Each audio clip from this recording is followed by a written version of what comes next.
Part 1.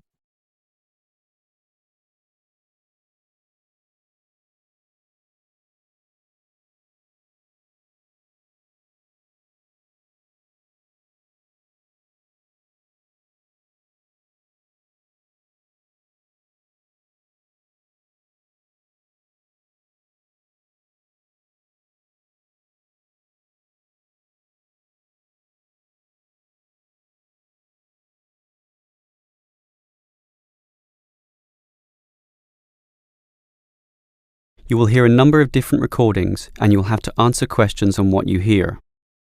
There will be time for you to read the instructions and questions and you will have a chance to check your work. All the recordings will be played once only. At the end of the test, you will be given 10 minutes to transfer your answers to an answer sheet.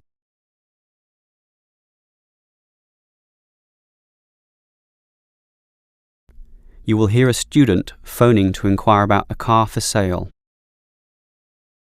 First, you have some time to look at questions 1 to 7.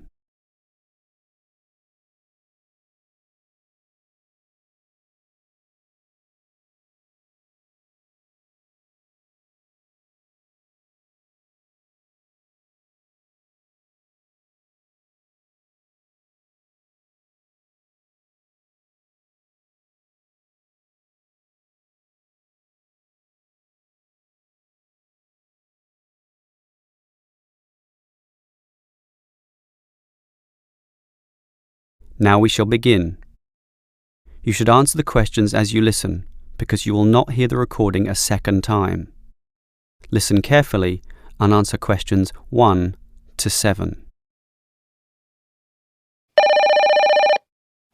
Hello, can I speak to... the advert doesn't give a name. Well, the name is Bob, and I guess this call is about the car I'm selling, right? Yes, my name's Francis, and I'm definitely interested. You'll like my car then. Clean, neat, nice. What sort is it?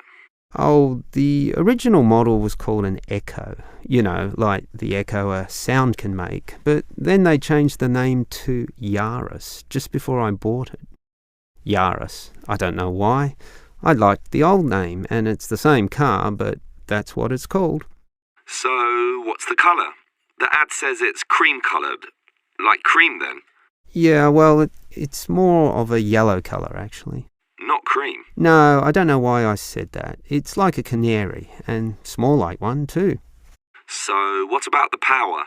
How many cylinders does it have? 4 or 6? My brother has a 6-cylinder car and says it's very powerful.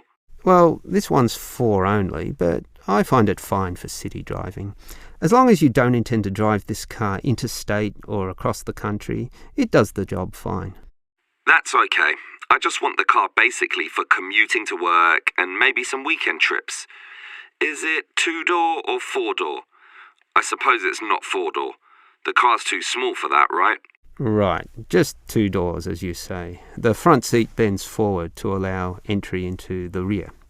That's fine by me. This car is just for my girlfriend and I anyway. What about accessories?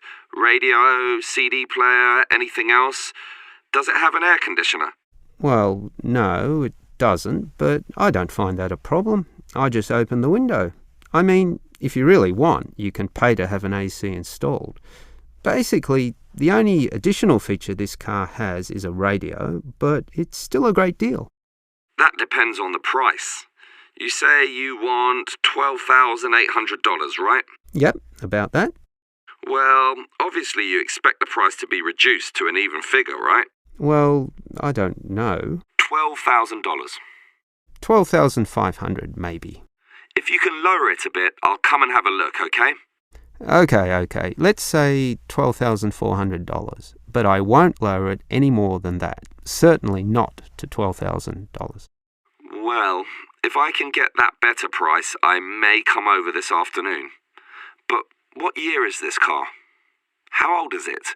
My brother's got a 12-year-old car and it's showing problems. Well, my car was brand new only 3 years ago, but it still looks like it's only been 1 year on the road. Okay, that sounds good. Before you hear the rest of the conversation, you have some time to look at questions 8 to 10.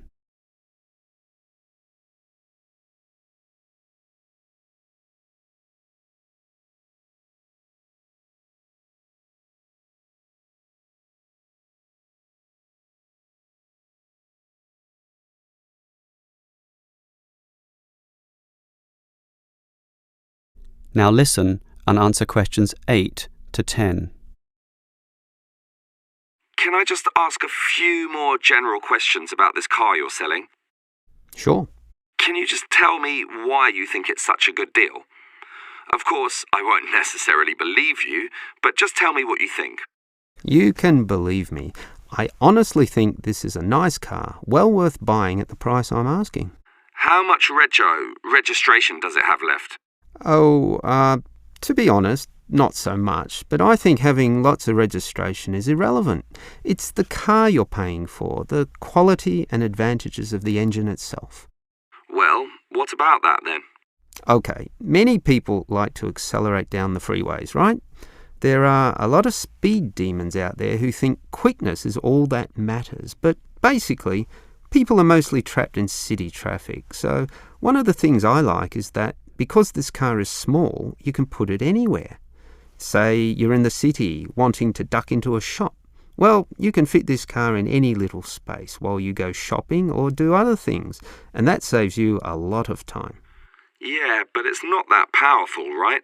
Oh, sure, the feel of a smoothly purring 6-cylinder engine attracts many people, but I compare my car to those small football players with the tight turning circles, those who can run rings around the larger players. This car is like that. It can turn this way and that way, dodge here, duck in there, sneak around corners, squeeze ahead and grab a position. That's also very useful when travelling in city traffic.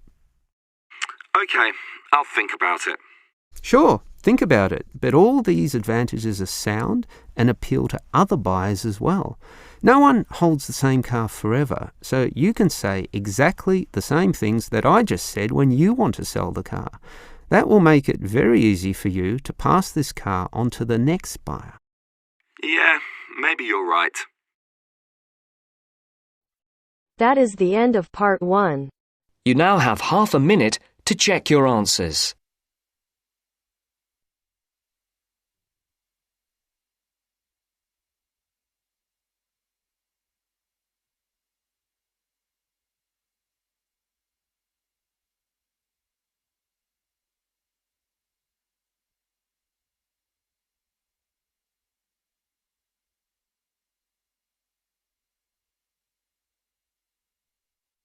Now turns to part 2.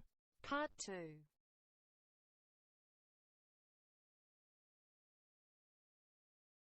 You will hear a university administrator telling a group of new students about the central campus buildings and the facilities they provide. First, you have some time to look at questions 11 to 16.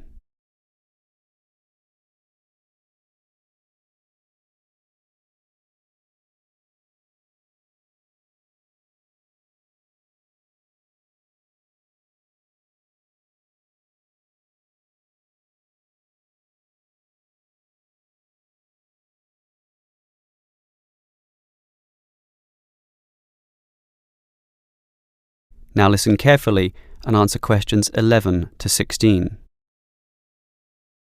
Welcome everyone to the Brandon Complex, the geographical and, we could say, spiritual heart of this university. This is basically where everyone eats too, as you can see by looking around. There are many different cuisines here, Chinese, Indian and Middle Eastern, plus the usual fare of a local type, all in that corner over there. We have many shops here too, but the biggest is Wilson's right there, providing clothing and hardware. That's next to all the restaurants. Now, on the opposite side of Wilson's we have 3 shops. The one in the corner there, closest to the restaurants, is for DVDs. Yes, the DVDs are cheap and affordable, and you can also rent DVD players as well. Moving on. In the corner directly opposite Wilson's is the Student Union office.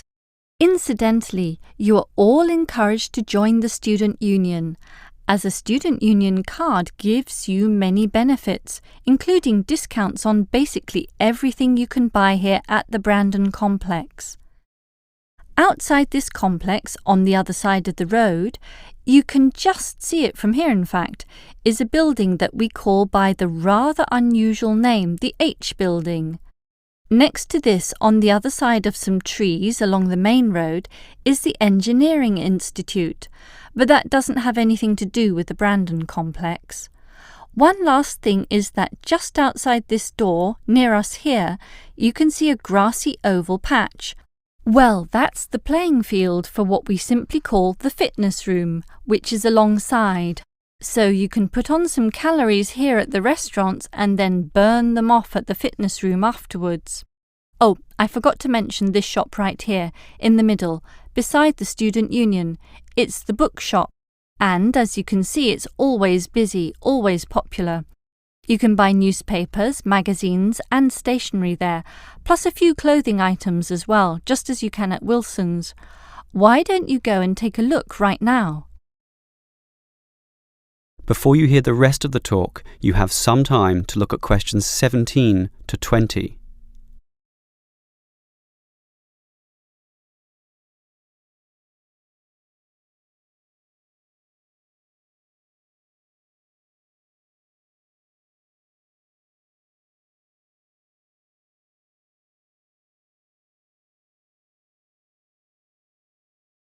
Now listen and answer questions 17 to 20.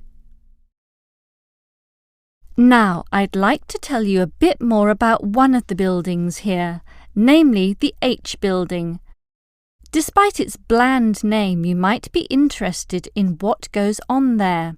It is our main recreational centre, with halls, offices and space available for a variety of activities, mostly for those who want to get fit.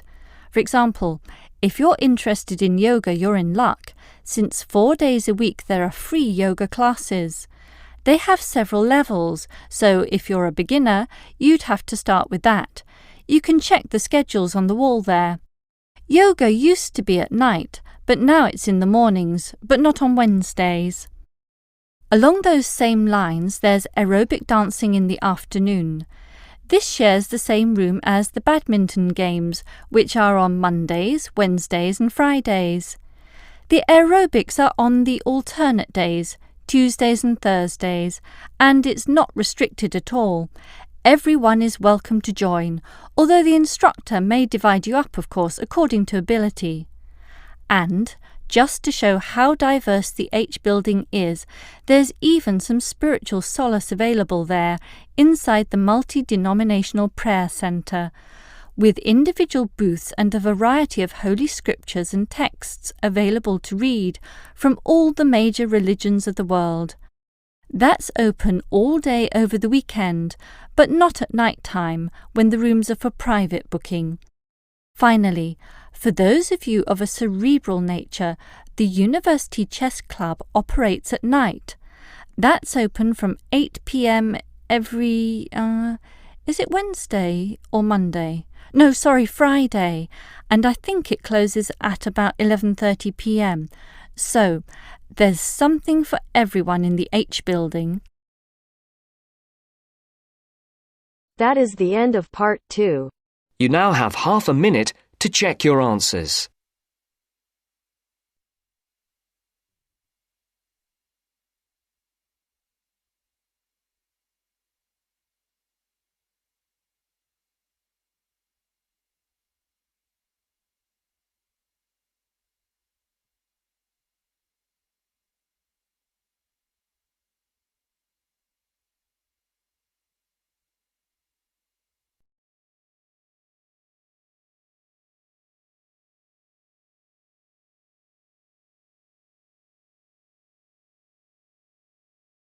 Now turns to part 3. Part 3.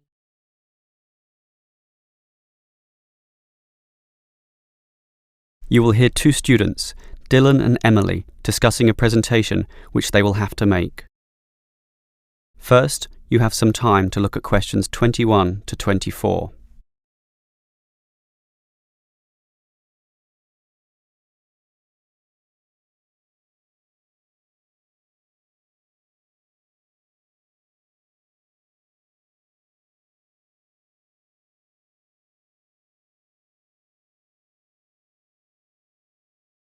Now listen carefully and answer questions 21 to 24. Okay, Emily, as you know, we've got to do this presentation together. I know, I'm a little bit nervous about it. Standing up in front of all those people. And what if the presentation fails? What if... Don't worry. I've been reading a book about giving effective presentations. It's not that hard, but the way to do it is certainly not always obvious either. For example, do you know what the most important part of a presentation is? The final summary, I guess. The opposite. The first minute, in fact. The theory says that first minute is when you win or lose the audience. If you lose them at that point, you'll probably never get them back. So that's why you need a hook. A hook? You mean like when you catch fish? Yes. I mean, not exactly, but yes. We want to catch the audience, right? So we need to start in a way which wakes them up, gets them interested, and makes them watch us. I see. Basically, no matter how good our presentation is, if the message doesn't get across, the presentation fails. So we need to give a fact which really amazes them, or an interesting story, or pose a dilemma which makes them think, something they can really puzzle over. It's better if this is related to the subject, of course, something to do with management in our case. So that's the hook? That's right. From then on, we'll just follow the basic advice. Like what? Like, talk to your audience, as equals. Don't talk down to them or up to them. They're just the same as us, right? You're right, Some of the best presentations I've ever seen sounded just like conversations. Exactly. And what else made them good? Well, the speakers sort of involved me in the topic and issues under discussion by asking questions, by referring to me, by saying you, and, well, basically they were interesting. And they're exactly the tips we'll follow too. It should be fine. Before you hear the rest of the conversation, you have some time to look at questions 25 to 30.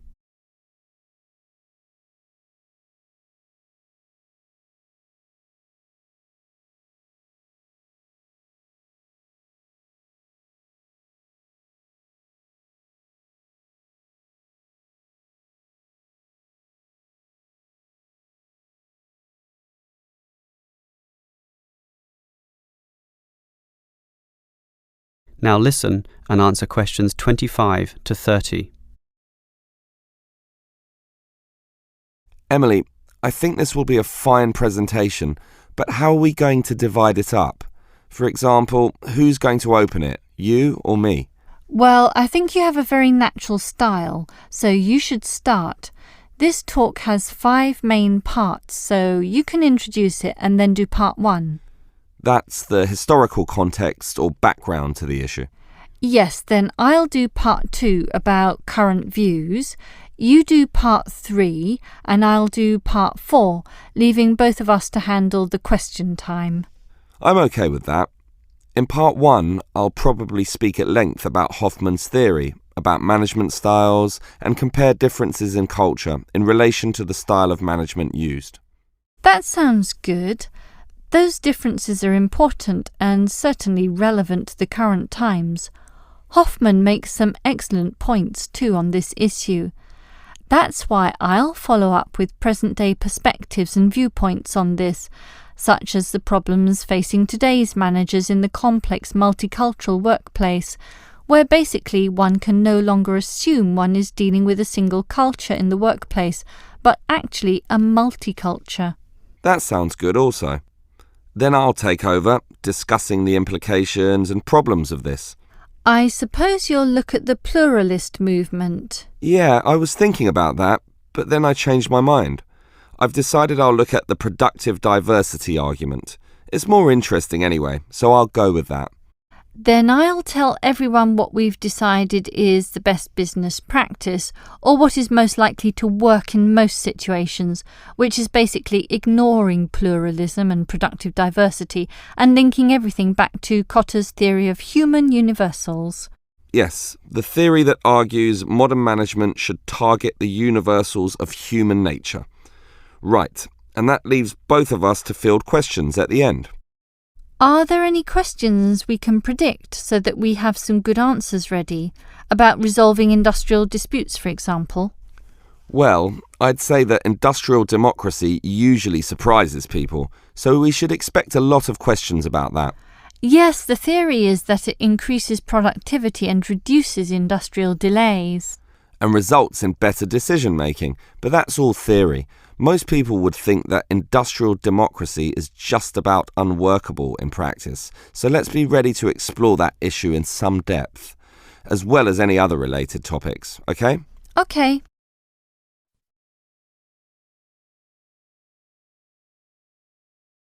That is the end of part 3. You now have half a minute to check your answers.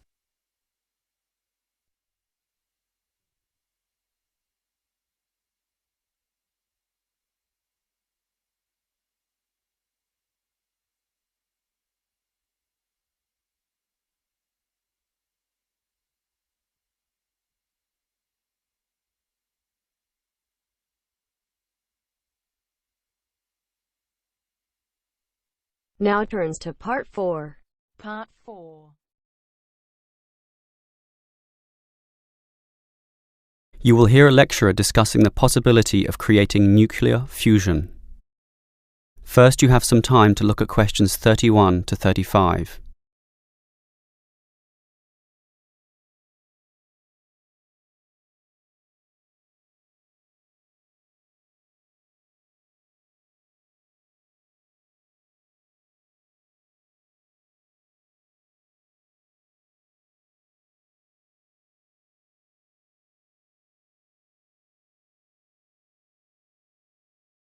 Now listen carefully and answer questions 31 to 35. We look at the sun, a huge ball streaming out essentially limitless energy into space, and we think about how we need that energy here on Earth. Our oil reserves are running out, coal burning causes much pollution, and nuclear energy has many dangers. But where does the sun itself get its energy? The answer is that the sun makes it using fusion, or, more specifically, in a hydrogen fusion process. There is no pollution, no radioactivity, no waste products, and we have plenty of hydrogen. So, hydrogen fusion seems the perfect answer to our energy needs, and scientists have long attempted to achieve it here on Earth. So what happens during this process? The first step is to make two light atomic particles approach. In the case of our sun, these are hydrogen particles, the lightest and also the easiest to deal with. However, the problem is that the nuclei of atoms have electric fields, and fusion between these particles is opposed by their similar electric charge. They most naturally repel each other, and the nuclei of all elements are exactly the same in this respect. Thus, in order to overcome this repulsion and force them together, in the second step, the particles are heated. The trouble is, you need a lot of heat, incredible temperatures of the sort only seen on the surface of the sun. This is many millions of degrees, far higher than the melting point of any known material. Still, the concept is simple. The hot, wildly moving particles, which are now called plasma, will crash into each other, resulting in the third step, the fusion into helium, which releases energy and begins a self-sustained process. Before you hear the rest of the lecture, you have some time to look at questions 36 to 40.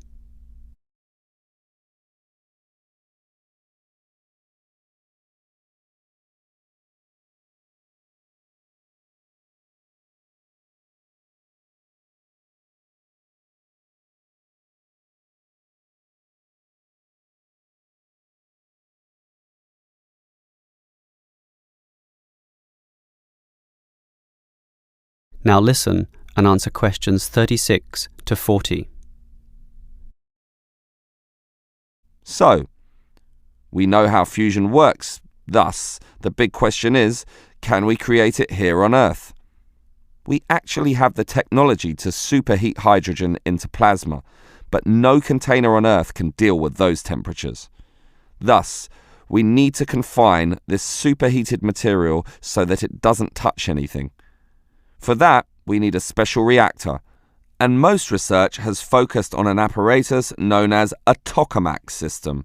That's Tokamak, an acronym from some Russian words meaning toroidal chamber with magnetic field. It's an apt name, since a very powerful magnetic field is used to confine and suspend the superhot plasma in the air so that it doesn't touch anything. This is possible only because this plasma has an electric charge, which interacts with the magnetic field. Of course, the walls of the fusion vessel will still get hot, very hot, and to avoid being melted, they must be cooled with a cryogenic system to intensely low temperatures.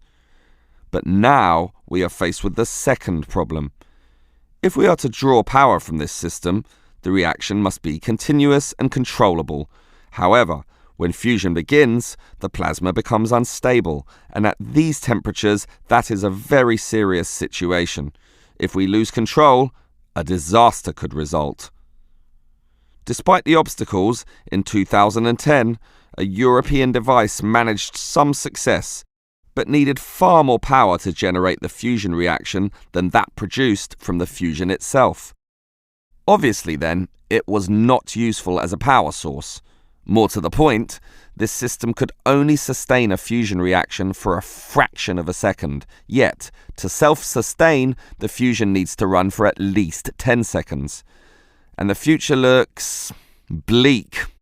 Unfortunately, most scientists predict that many decades will have to pass before fusion power can become a practical reality. That is the end of part 4. You now have half a minute to check your answers.